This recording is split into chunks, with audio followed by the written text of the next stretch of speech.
Donc Patrick a créé Centrates, c'était en 2001-2002. En 2002, donc oui, ça va bientôt faire 11 ans. Donc il interviendra pour nous présenter les syndromes et les biais qui peuvent exister dans la mobilité interne, les 5 syndromes à inviter. Alors, il y a tout un tas de syndromes ou de biais cognitifs en psychologie, et donc dans le recrutement ou la mobilité interne, il y en a également plusieurs.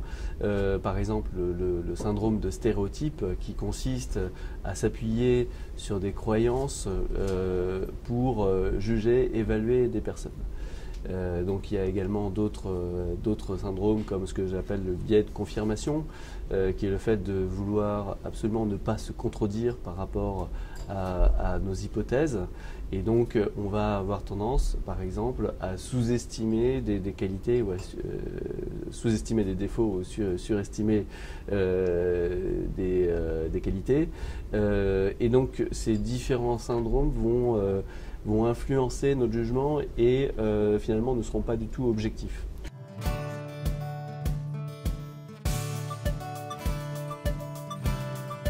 L'immersion, en effet, c'est un outil objectif qui va permettre donc d'être moins influencé finalement par tous ces biais, et de servir de support d'échange également avec le collaborateur pour parler de ses intérêts professionnels, de ses motivations.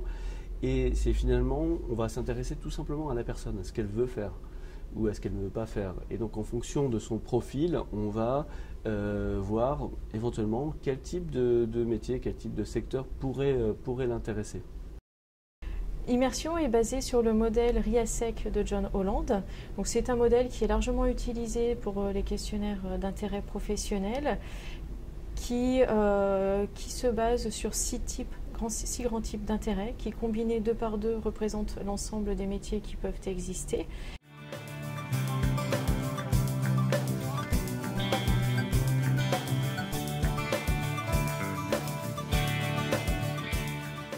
La scénarisation va permettre surtout d'éviter de réduire les biais de désirabilité sociale, puisque la personne va rentrer dans le jeu, va rentrer dans le scénario et va répondre plus spontanément, va s'amuser en répondant.